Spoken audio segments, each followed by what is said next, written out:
लोकतंत्रासाठी लढणं, संविधानाच्या रस्त्यावर चालून विरोध प्रदर्शन करणं, डॉक्टर बाबासाहेब आंबेडकरांचा फोटो घेऊन चालणं, महात्मा गांधीचा फोटो घेऊन चालणं, जे भीमचे नारे लावणं संस्कृती बदनाम करणे. तर रामदेव बाबांना सांगा, आम्ही करतोय संस्कृती बदनाम. तुम्ही जे पतंजलीचे जे बनवतायत ना प्रोडक्ट्स, ज्याच्यावर सुप्रीम कोर्टी म्हणले की फसवणूक होतीये, त्याच्यावर थोडं लक्ष करा. संस्कृती आणि लोकतंत्र आणि देश हा जेनझी मला वाटते बऱ्यापैकी सांभाळून घेऊ शकतो. तुम्ही जे पतंजलीचे क्वालिटी प्रोडक्ट्स आहे त्याच्यावर थोडं लक्ष ठेवा, नाही तर पतंजली बंद पडून जायचं.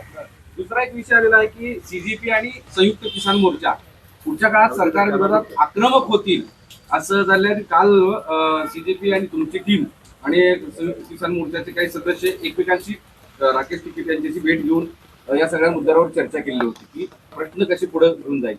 नाही, नक्कीच. कारण की बघायला गेलं तर एकंदरीत शेतकऱ्यांची मुलं ही शिकतातच आहे. शेतकऱ्यांच्या मुलांचे शिक्षण चालू आहे, तेही परीक्षाच देतात. तर जेव्हा आमचे किसान नेता जे राकेश टिकेत असो किंवा इतर चढुणी जी असो, जेव्हाही भेटणं झालेले ते म्हणले की तुम्ही जे आहे आमच्याच मुलांसारखे आहेत. आमच्या मुलांना करिअर करायचं आणि त्याच्यासाठी हे सगळं आंदोलन आहे. आणि आमच्या आंदोलनात जो पाठिंबा आम्हाला किसान युनियनकडून भेटलेला आहे, किसान नेत्यांकडून भेटलेला आहे, तो खूप महत्त्वाचा होता, मोलाचा होता. आणि जेव्हा गरज होती तेव्हा ते आमच्या सोबत उभा राहिलेले. आणि इथून पुढे जेव्हा शेतकऱ्यांना असो, किसान नेत्यांना असो, आमची गरज पडेल आम्ही त्यांच्या सोबत उभाच राहू.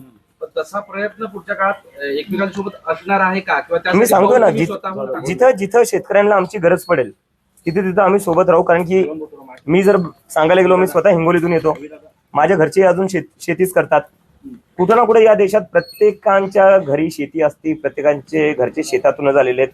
आपण काय सगळे IT कंपन्यातून, आपल्या घरच्या IT कंपन्यातून आलेले नाहीये किंवा सरकारी जॉबमधून आलेले नाहीये. आपण सगळ्यांची सुरुवात ही शेतकरी घरातूनच झालेली आहे. त्यामुळे शेतकऱ्यांना जिथे गरज पडेल तिथं आम्ही सोबत उभा राहू.